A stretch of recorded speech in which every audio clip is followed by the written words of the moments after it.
35,000 feet above the Bering Sea. Anchorage northwest 85. Confirm that you are aware that we have declared an emergency. A Boeing 747 is in serious trouble. Yeah, there's too much traffic. We're calling this a red emergency. Red emergency is preparing for the worst. The crew can barely control the plane. It was a very confusing situation. It was something that they had never done in training. They need all the help they can get to have any hope of bringing the plane and its 386 passengers safely to the ground. If there's ever going to be a time that you fly a perfect approach, it's got to be this one.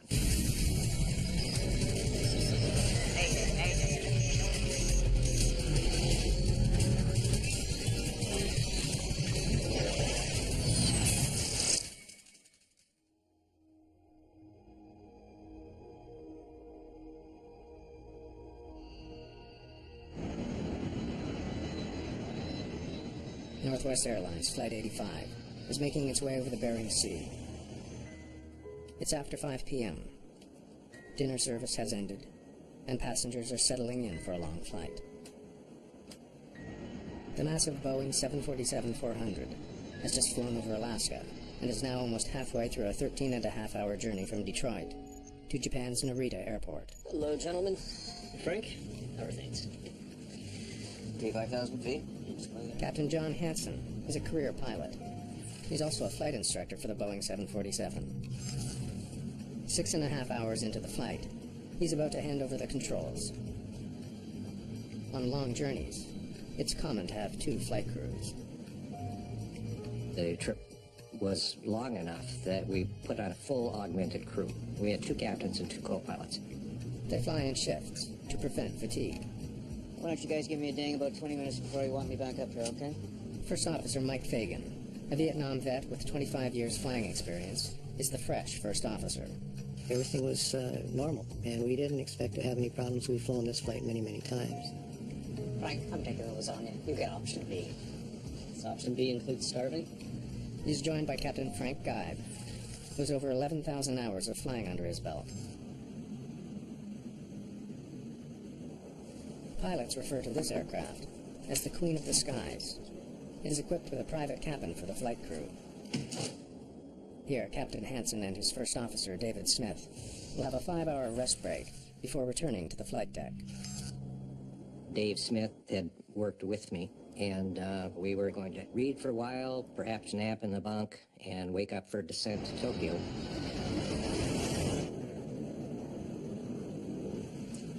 You sure you're not hungry? Trust me, I'm good. Flight 85 is more than 6 hours from landing at Narita.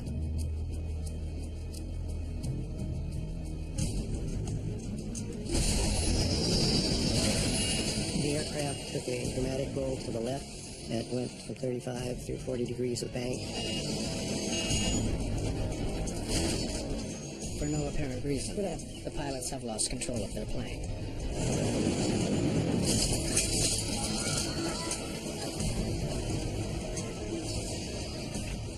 The airplane took a lurch, like nothing I had ever felt before, and I kind of had to catch myself. It was a very sudden yawing movement. It's the type of thing you only feel in a simulator when they're doing extreme things. Captain Guide has only moments to react. Did we lose an engine? Do we still have engines? They have all engines, that's not it. The lives of 386 passengers hang in the balance. The airplane was kind of shaking, and I knew the autopilot had been disconnected. It was quite obvious that something was happening. In a matter of seconds, Captain Guide has disconnected the autopilot, pulled back on the control column, and leveled the wings. But something is still seriously wrong. Right, you got it? Yeah, I think I've got it. If it's not the engines, then we have a problem with the rudder. The pilots have leveled the plane, but they are still having difficulty controlling it. The warning system confirms Guide's suspicion. Yaw down or lower. A malfunction of the rudder system. The rudder controls the plane's yaw, its movements from left to right as it flies. It directs airflow to keep it flying straight. Less than a year earlier, American Airlines Flight 587 lost control of its rudder system and crashed into a neighborhood in Queens, New York, killing everyone on board. We were very well aware of that, and there had been quite a study done on that, so we had actually just reviewed that event in flight planning. This plane is in danger of suffering the same fate. Because of its size, the 747 has both an upper and lower rudder. They normally move in unison. For some unknown reason, the lower rudder has deflected 17 degrees to the left, and it's stuck there. The captain tries to keep the plane flying level and straight. He uses foot pedals to control the upper rudder, and the control column to move the ailerons. But he knows it's a stopgap measure that may not work for long. I've got the airplane and the radios. You get the comm and see if there's a procedure for this. The comm, or cockpit operating manual, provides a list of procedures for emergency situations. It says not to remove any pressure from the hydraulics, that's all. It's not very helpful. Is there anything else? Are any other systems failing? Not so far. Hydraulics control several vital components, including the failed rudder. More failures could spell disaster. How far to Narita? About 6 hours. Flying that far without full control of the plane is a huge risk. P3, get them back.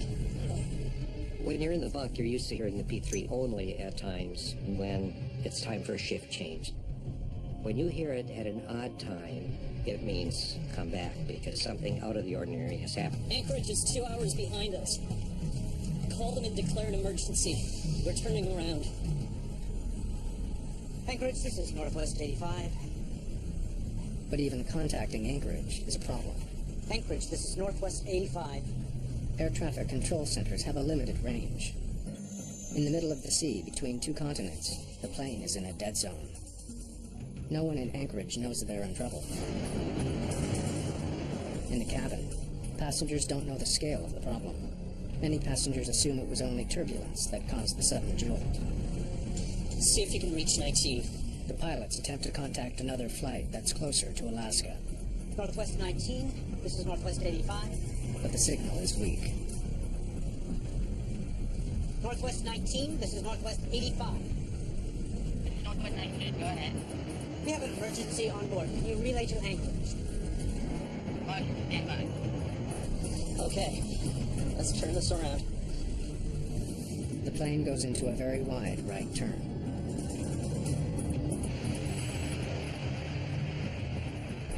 Anchorage control, this is Northwest 19. Northwest 19, Go ahead. Northwest 85 is requesting emergency landing. Answer the emergency. Hard over, left rudder. The rudder is crucial for turning the plane around.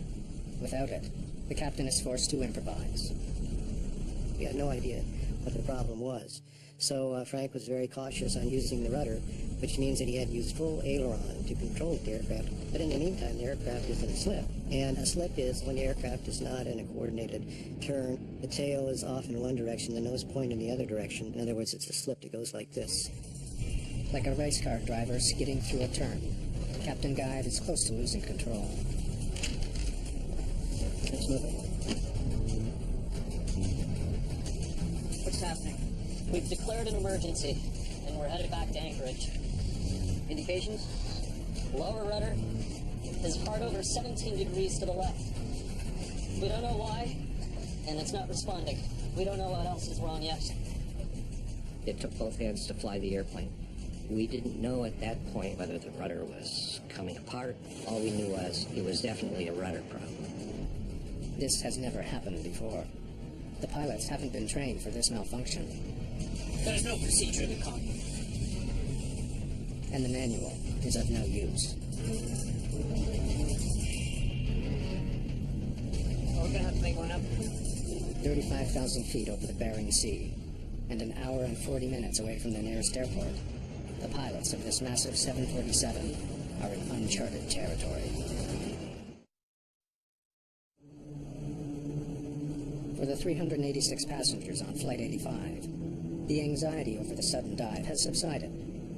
No one in the cabin is aware of the potentially fatal drama still unfolding in the cockpit. Without full control of the plane's rudder, the crew needs to fly another 1,300 kilometers to Anchorage. Frank was the junior captain, I was the senior captain. And when I saw him battling the controls, I decided that I was going to take over. Frank, you've done a hell of a job, but I think I better take over now. If anybody's going to ding this thing up, it's going to be me. I have no problem with that. Okay. Okay, Mike. You're going to have to take control while we switch over. Are you ready? I'm ready. First Officer Fagan must now hold the yoke steady as Captain Guide relinquishes control of the plane. I have control. Any mishandling of the controls could send the plane into a fatal spin. The same delicate balancing act transfers control of the plane to Captain Hansen. I was pretty appalled at how much force it took to fly this big, beautiful airplane. If the airplane is flying, even lousy, it's flying. And that's the bottom line. And it's headed towards Anchorage. So we're good to go for a while. Now we could begin to devote some thought to other things that had to be done. The crew has no idea how badly the rudder is damaged. It could be seconds from tearing off altogether.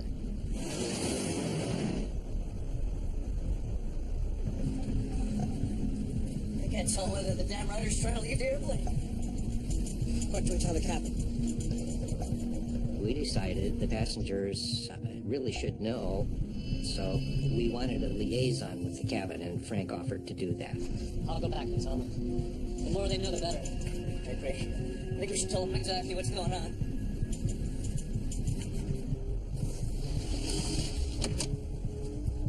Kathy, we don't know if things are going to get better or worse. Every single crew member knew that something major had happened to that aircraft. We've turned back to Anchorage and we're going to make an emergency landing. The captain didn't try to hide anything, didn't try to pull any punches. He just flat out said how things were and that it could possibly be a very rough landing. Kathy, we're calling this one a red emergency. Red emergency is, of course, preparing for the worst. There may be a crash landing, there may be damage to the aircraft, there may be injury and or death to passengers and or yourself. Hello, ladies and gentlemen. I'm Captain Frank Gabe. We are dealing with a malfunction at the moment, and our crew is dealing with the situation as best we can. We need everybody to remain calm. And please, give your flight attendants your complete attention. I cannot stress how important your complete cooperation will be in order for us to make it to the ground safely. The passengers, for the most part, were fairly calm. I promise I'll update you with any new information as it becomes available. Thank you very much for your attention, and I'll talk to you later. After a few minutes, you could hear some people crying a little bit. You could see people looking around. You could see fear. We need to talk to SOC with these suggestions. We could meet someone in HF. The Systems Operations Center in Minnesota may be able to help, but to reach that far, the pilots must use high-frequency radio, which has a weak, intermittent signal. HF radio is like when you were a kid and your best friend lived next door and you talked to him between your bedrooms with 2 Campbell soup cans with string between them. About that level of sound quality is just awful. And ask them to wait for John Doherty for us. I was at home the night of the call, just relaxing after a day in the office, enjoying a movie, but I was on call. And those pagers would go off, and sure enough it did. John Doherty has worked with Captain Hansen for several years. I knew John very well, so I had a face, a person, a pilot I knew very well in my mind's eye. I knew John Doherty had a better knowledge of the 747-400 than anybody at Northwest. But Captain Hansen has no idea when his friend's help might arrive. And keeping the huge aircraft flying level at 35,000 feet is becoming increasingly difficult. The control wheel was shaking because the whole airplane was shaking. He decides to descend to a lower altitude, where denser air will provide more lift. You ready to do this? Awesome. But with a crippled plane, this normally routine procedure will be another risky maneuver. Okay. Let's go. You want to do it very carefully. So they're handling the controls under this really unusual circumstance as carefully and gently and as delicately as they can. How's it feel? About the same, I agree. We had to be very careful how we flew this airplane. The tail might be coming apart. The rudder might be just barely hanging on, or it could be a hydraulic problem. 28,000. They make it down to 28,000 feet without further incident. I think I got this here. Okay. But the force required to fly the damaged aircraft has taken its toll on the captain. John. Yeah, my legs starting to cramp up. I'm having a tough time holding this together. The physical effort that was required was considerable. We were pushing so hard with our leg on that rudder pedal that we could only do it for about 10 minutes. You're gonna have to take it. Are you ready? I'm ready. All right. Nice and easy.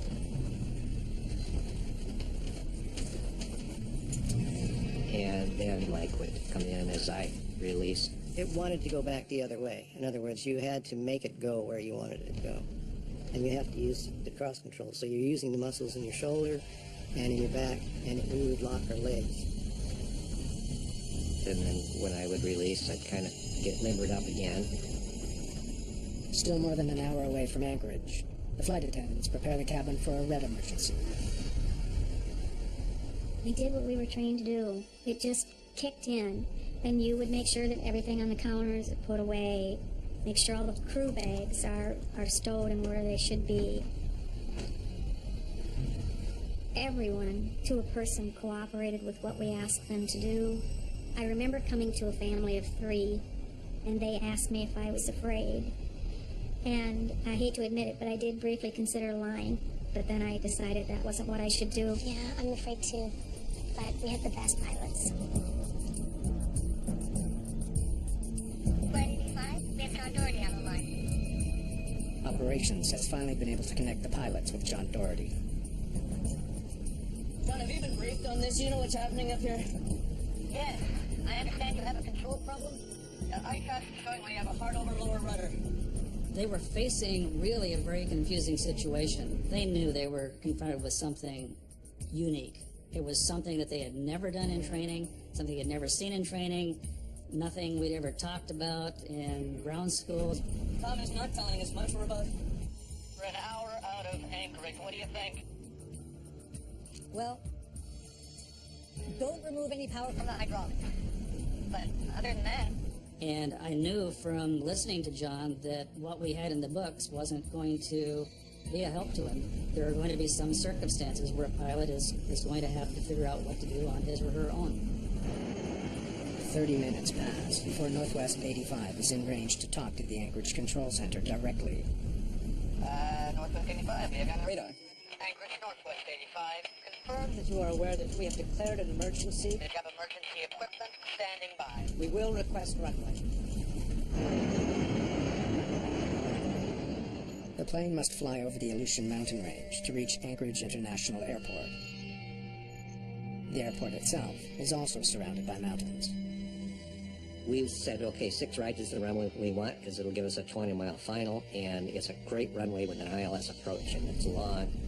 Okay, 6 right it is. Let's make sure we get it right the first time. As far as the missed approach is concerned, we're not going to do one. We're just going to do it right the first time. We can put it right on the spot. The pilots know they had only one shot.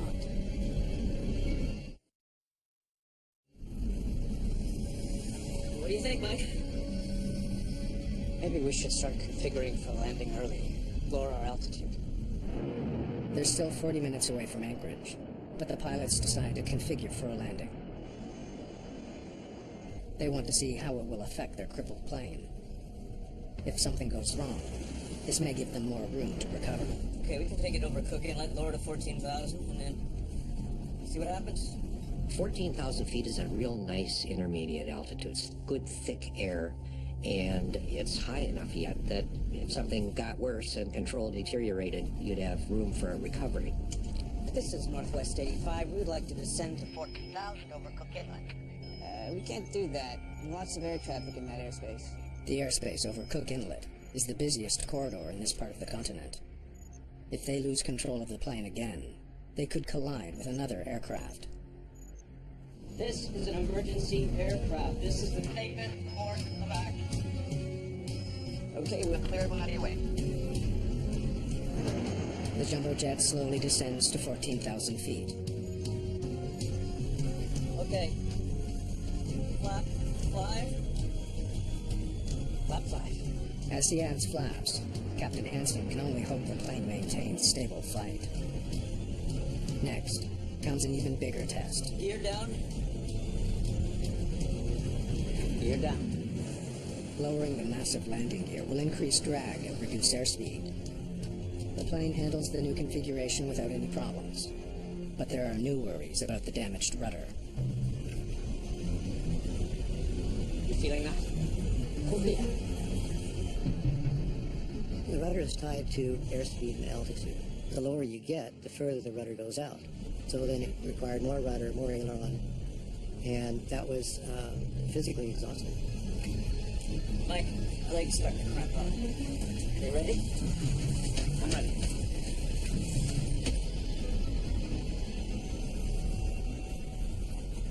John Doherty is still on the line to the crew. He offers a suggestion. Have you considered adding 20 knots to your approach speed? No, we hadn't thought about that. We'll do it. The extra speed may help make the plane more controllable.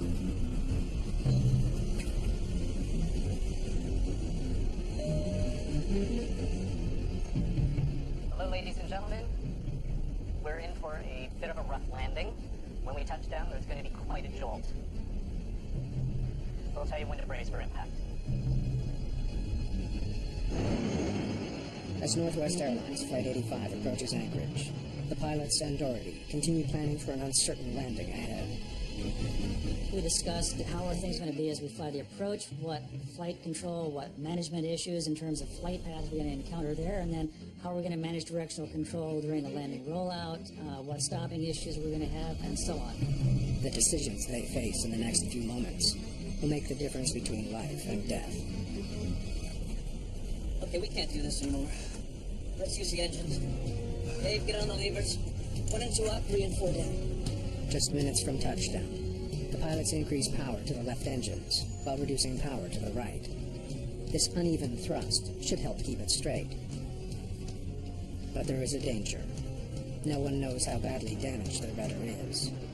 If it tears off while the engine thrust is uneven, the pilots will lose all control. On the ground, they are preparing for the worst.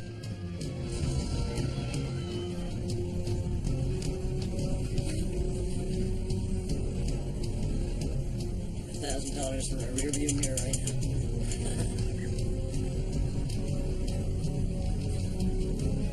John, what do you think?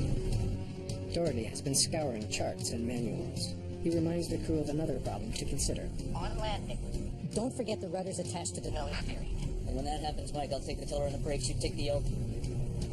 Once the nose touches down, the damaged rudder may cause them to lose control of the plane at more than 300 kilometers an hour.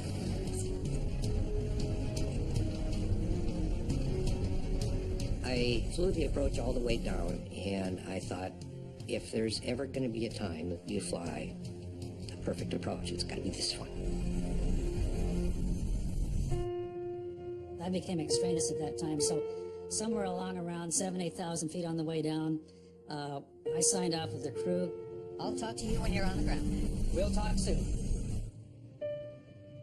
You know, I gave John whatever blessing I could give at the moment, probably understated in typical pilot fashion, and I was off the line and just waiting to hear what happened.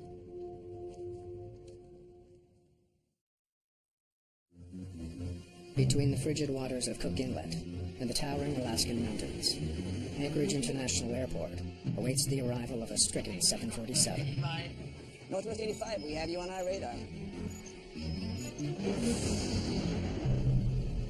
The passengers and crew of Northwest 85 are now moments away from an emergency landing.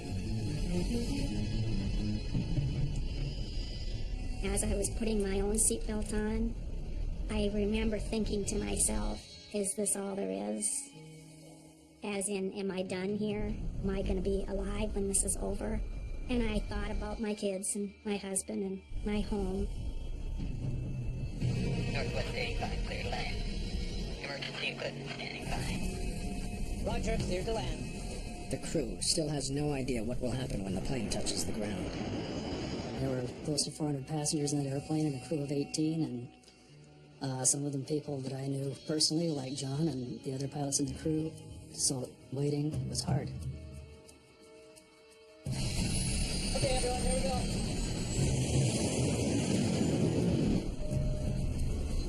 Touchdown at 5. Prepare for impact.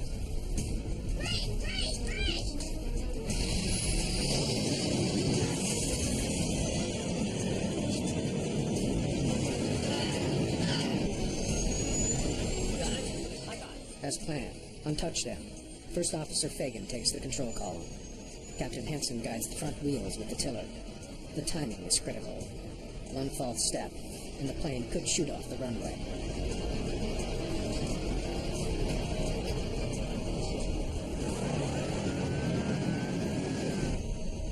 We got it.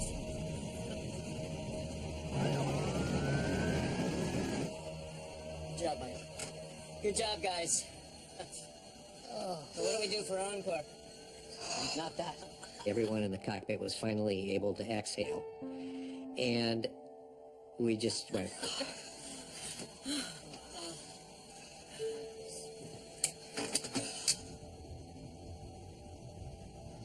Once we were given the signal that it was okay, Please remain seated until the seatbelt light is off. I knew that I had to get up and go to that entry door and get these people out of this airplane. We did what we were trained to do. We did a great job. Controllers can see what the pilots can't. That's quite the rudder you got there. Must have been a hell of a ride. Oh yeah, it was a real joyride there. Almost 2 hours after the emergency began at 35,000 feet, all 404 people on board are safely on the ground.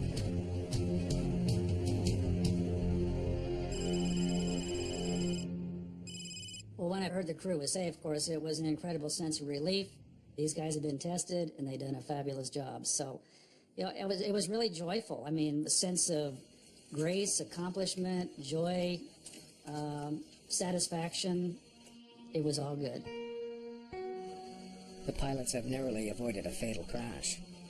But what caused them to lose control in the first place is a question that desperately needs to be answered. Northwest is just one of many airlines flying the 747-400 every day. Thousands of passengers around the world now face a potential risk. Carolyn DeForge of the National Transportation Safety Board will oversee the investigation. It appeared to be a very dramatic event, and it definitely seemed like something we needed to follow up on and try and understand what had happened. Investigators immediately discover a trail of hydraulic fluid leaking from the back of the plane. It was very surprising to us when we found out what type of failure had occurred and that the effects it had had on the aircraft's controllability. The pilot's foot pedals are linked to the rudder through a hydraulic power control module, or PCM. When the pilot presses on the pedals, the PCM changes the hydraulic pressure, and that's what moves the rudder. They opened up the access panels in the tail, and they noticed that the end cap on the control module had separated. The end cap is a circular piece about 2.5 inches in diameter, and it had completely fractured all of the way around its diameter and had then fallen off. With the PCM broken, the pilots had no way to control the lower rudder. The failure of this one piece of engineering nearly brought down the entire plane.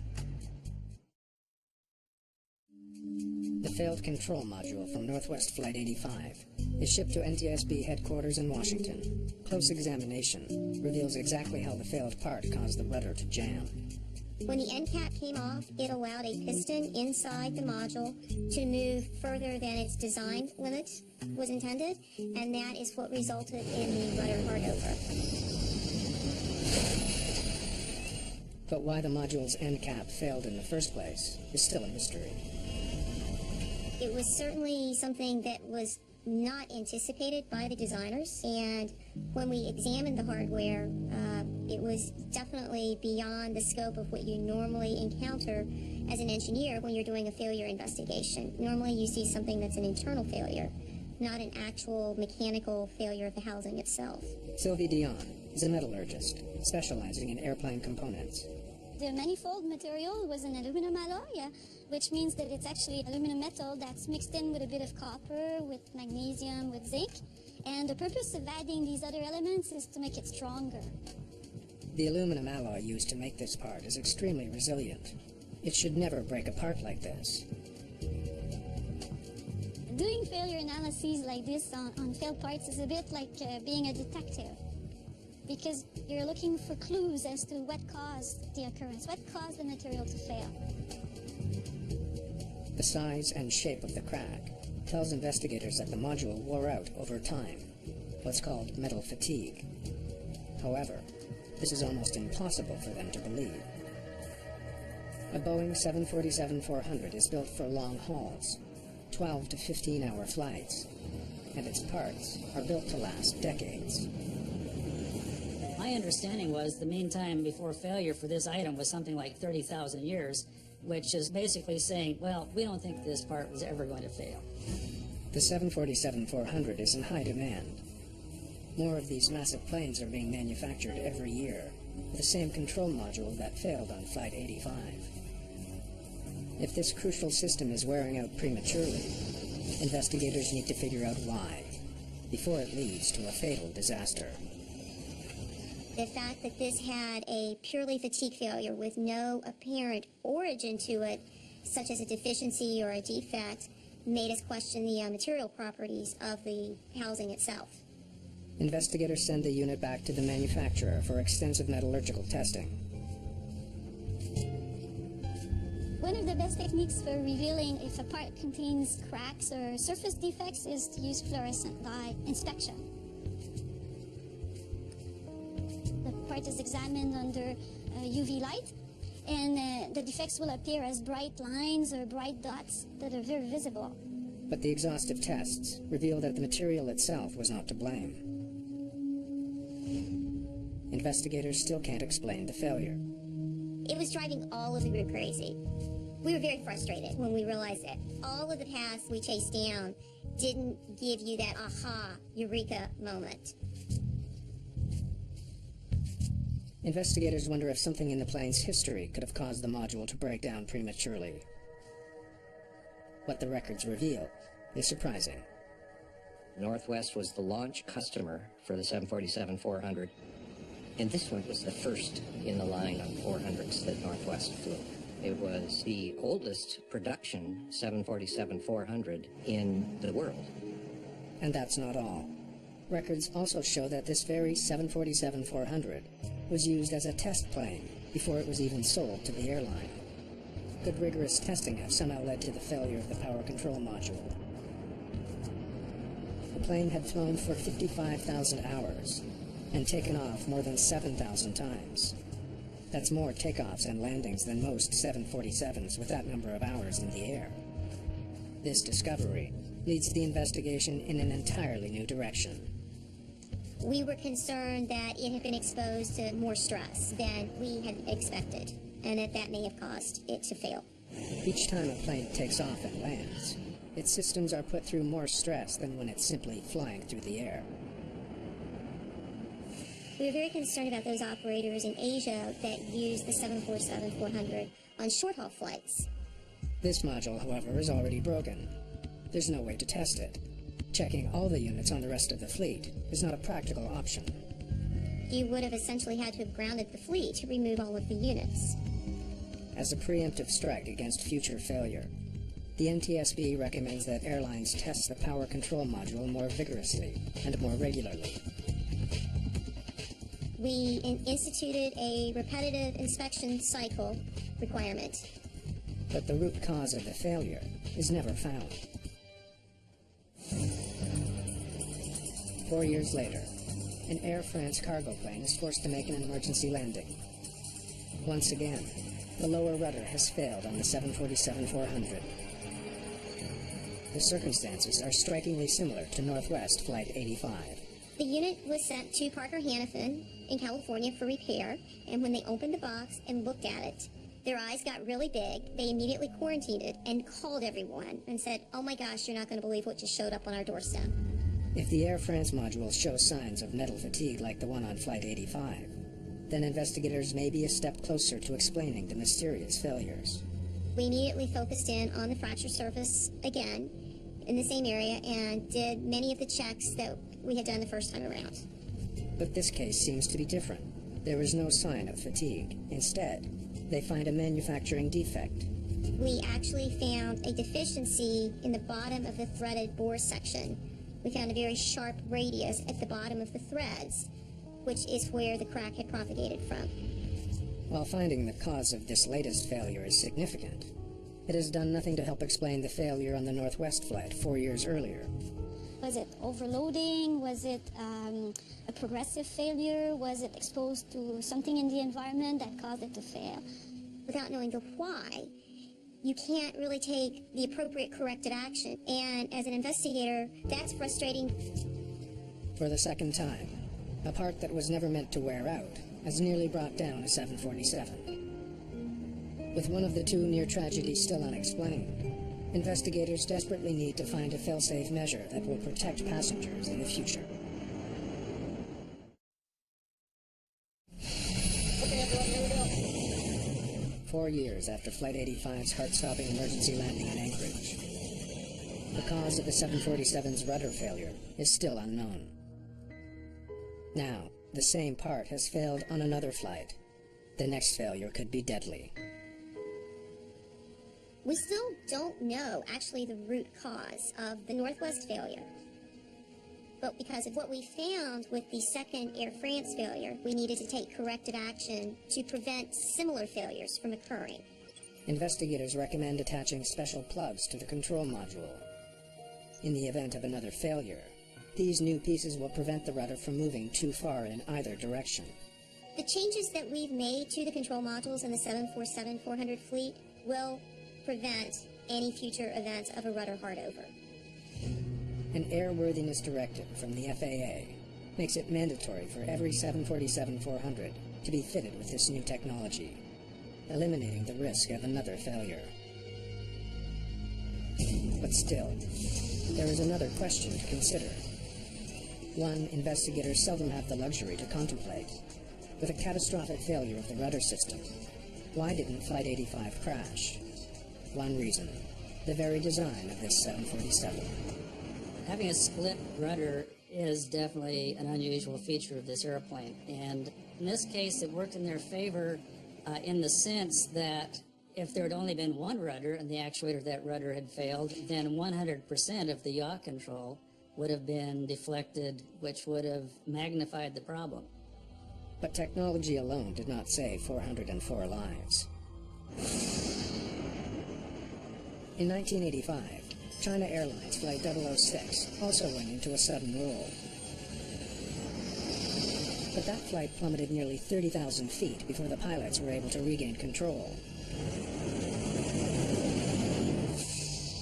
How had Flight 85 escaped the same fate?